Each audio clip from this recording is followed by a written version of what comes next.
more skill, because the knife's edge can be rotated to cut in backhand as well as forehand movements.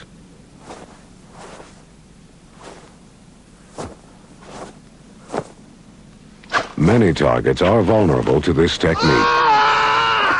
From the femoral artery in the groin, to the arms, ribs, chest, the neck, and back. A very skilled knife fighter might use the reverse ice pick grip.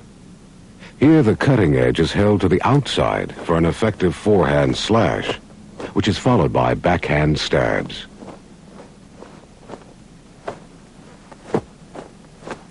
The crucial tactic for your buying time to assess a suspect and to protect yourself against an edged weapon you don't immediately see is this: control distance.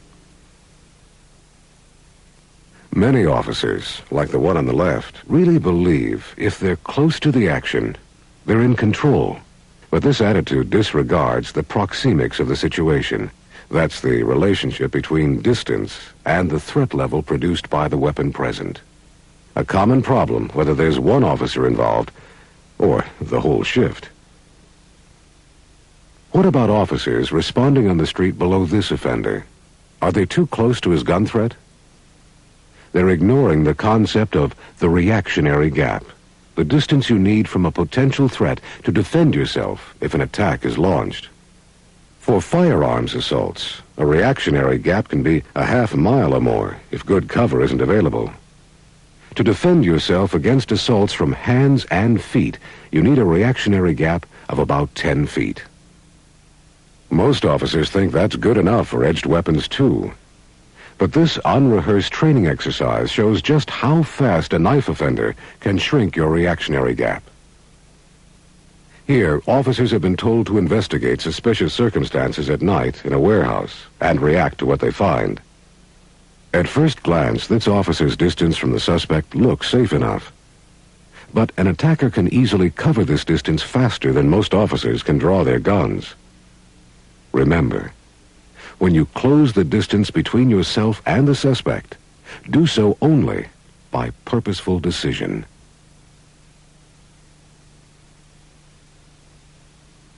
In fact, at close distances, your only realistic option for controlling a suspect is empty hand tactics.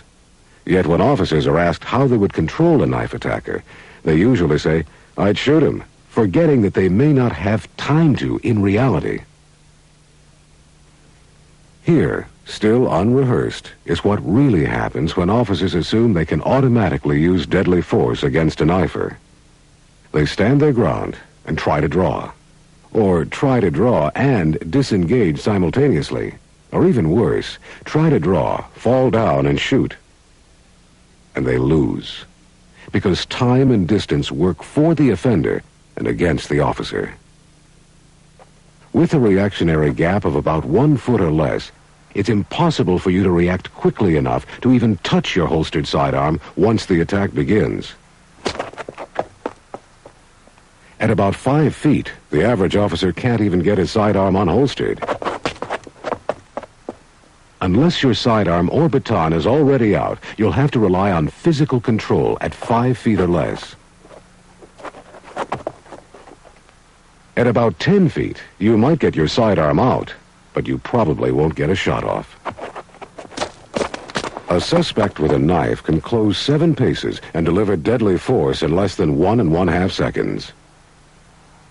For the average officer to deliver 2 rounds against an attacker who starts moving at 10 feet, the sidearm must already be drawn and ready to shoot. At about 15 feet, your chances get a little better if you're alert, anticipate danger, and are skilled with your equipment. But to deliver 2 rounds center of mass, your hand would already have to be on your sidearm when the attack begins.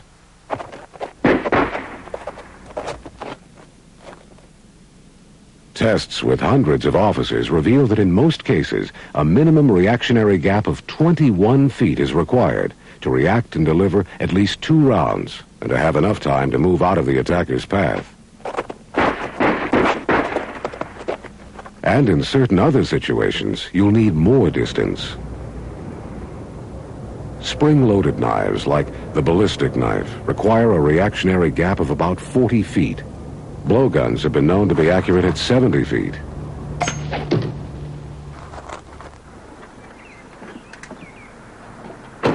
What's the problem? There is no problem here. Well, you can go. Nobody called. Let me see your hands. Hey, just go. There's nothing wrong here. Let me see your hands and step from the porch. With this, an offender can control at least 150 feet. 05 to dispatch. Incidentally, if you doubt that exotic edged weapons are ever used, here's a guy who underestimated the effective range of a hunting arrow. It penetrated 4 inches right through his heart. The rule remains, distance is your best defense unless adequate cover is available. Once you see the attacker, create a reactionary gap by enforcing voice commands or by using the unexpected, or consider full-scale disengagement. If he's charging and you're on foot, sidestepping unexpectedly will force him to slow down. When you can control the reactionary gap, you create time by creating distance. Time to compute your force options, and time to communicate with the potential attacker. Here's my license. Why don't you come get it? Drop the knife. Fuck you. I said, drop the knife. Oh, okay. Just kidding. Sorry. Now back away. Turn away from me. When you can communicate, try to deliver your commands from behind cover and listen for cues to the suspect's psychology. Officer, he's the one that stole the meat. Hold it. Get away from the truck. What do you got under your coat? Some meat, man. Put the meat on the truck. Step away from the truck towards me. I'm gonna need some identification. Here's your ID right here. 835, give me a backup man with a knife, black male. Tate's Food, 27 and National. Throw down the knife. Hey, man, I ain't throwing this knife down. This is special to me, man. Throw down the knife. Nah, this knife cost me a bunch of money, man. 350 bucks. It's a Vietnam commemorative knife. All right, then just place the knife down slowly. It won't get scratched. Slowly place the knife down. All right, I'll do that. I'll mess up my knife, though. Step away from the knife towards the auto. And turn around with your arms extended up. Bend over and extend them back. Stay like that and don't move. Driver, exit your vehicle with your keys and step to the front of my squad car. Do it now. Sometimes you can use a barrier as a precaution when communicating, even though no edged weapon is visible. On a vehicle stop, where your assessment tells you not to approach, you can position the violator so your patrol car will hamper an attack. Do you have a driver's license? Can I see it, please? You can still see his vehicle and maintain good balance while he stretches across with the license. No, I'm from out of town. I'm just here visiting. Your partner can monitor the passenger side. And don't touch me. I'm so sick of your shit. Anytime an edged weapon is visible, take advantage of your immediate surroundings. Walls, pillars, or other obstacles that can strengthen your reactionary gap. Lady, drop the knife. I'm not dropping. Drop it right now. I'm not I said dropping. to drop it. If you have a problem, we'll talk about it. I want you to move over that way. All right, put that knife No, down. I put If nothing you have down. a I'm so problem, sick we of will that. talk about it. Put the knife down now. Fuck it. This man threatened to kill his wife, himself, and officers if they came near. Using the porch railing as a barrier, officers safely talked him into giving up. This man was peeved about the serving of a warrant. He started throwing shards of glass. The officer avoided injury by simply moving under the canopy, while other officers covered at a distance. Squad 762 to 762W. Be advised, I'm in position across from Paul's Jeweler on the northwest corner. 762W 10-4. I'm set up in the southeast corner. When moving in for an arrest, be tactical in closing your reactionary gap. Remember that in half of all officer fatalities, the death weapon was concealed prior to assault. Police officer, don't move!